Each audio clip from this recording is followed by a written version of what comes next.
that was just a little tip, a little gift to show you something about breathing. Breathing is very important, and you can breathe correctly, and you can achieve many things by breathing intentionally. And years learning how to do what I just showed you in that opening screen. So I'm going to leave a longer section at the back, and you can just kind of practice it. But we came here to discuss the 12 laws of the universe. Some people call them different things. I started studying them a few years back and trying to apply them in my everyday life. It is worth the trouble to understand them, the ins and outs, and try to glean what you can from them. And so what we decided to do was to incorporate things we do automatically, like breathing. Another thing that we do automatically, almost like breathing, is we have a routine. Most of us wake up, we do certain things.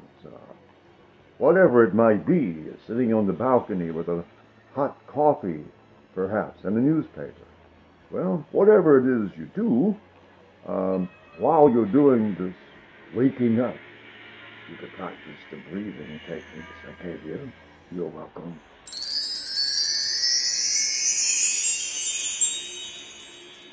Take the laws in some sort of order and ponder them, not only while you're having this coffee, but when you're idle and you have some free time with your hands, perhaps.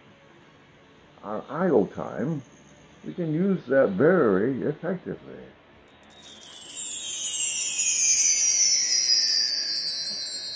And this becomes part of the routine, and that's the key, is to get these laws into your daily understanding so they can be useful. Because they're not quite like the laws.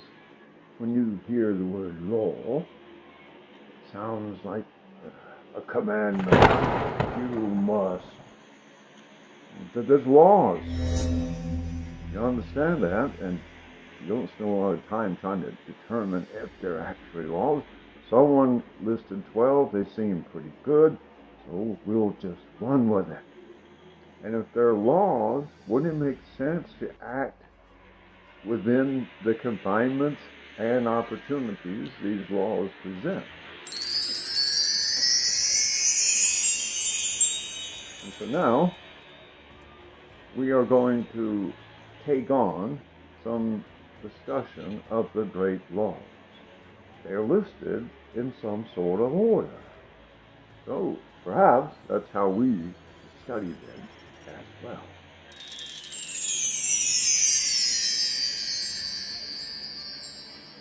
Now think about this.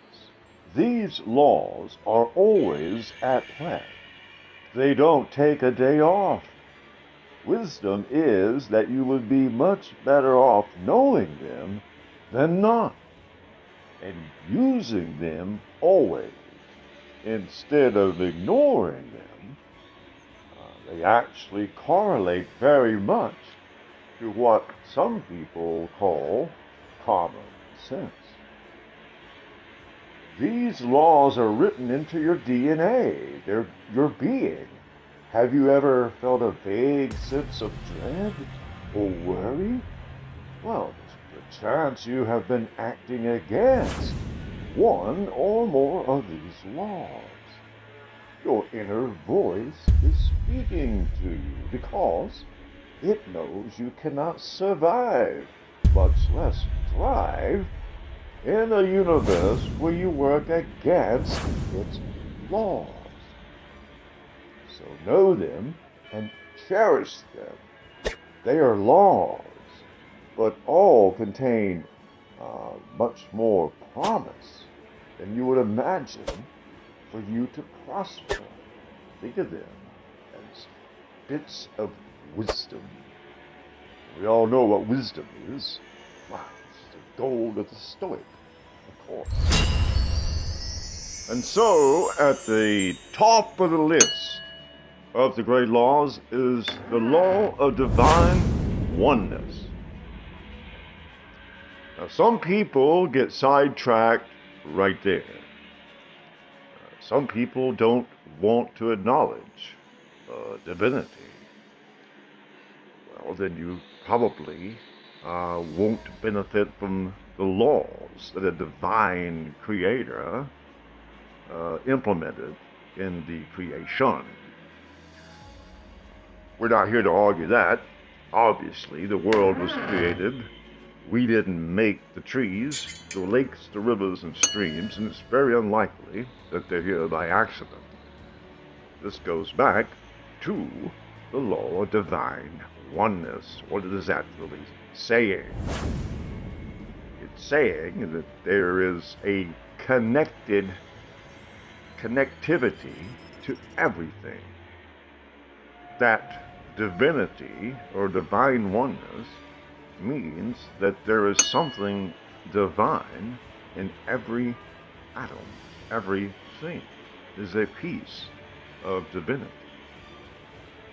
So that might be something that we should ponder into almost a whole episode. And each one of these laws have that ability where you can ponder. Now, when you understand that first one, the others all seem to project from that, like a wheel that has many spokes. And so, pondering just that simple thing, the law of divine oneness, that means that everything is really everything is divine. There is no other way to add it up. There is a piece of divinity in everything. And so, if everything is connected, then perhaps there is some divine purpose to everything created. And that would include you and I. Well, as promised, I left you some of that breathing chart so you can practice your own meditations with it and learn how to breathe according to this chart. Absolutely amazing, and I'm going to leave it with you to watch. But our next episode, we will discuss the law of vibration, and we will intertangle that with the law of attraction, and we feel like we'll take these like one or two at a time and see how they work together. Thanks for joining us, and this breathing exercise, leave the waterfall in for you too.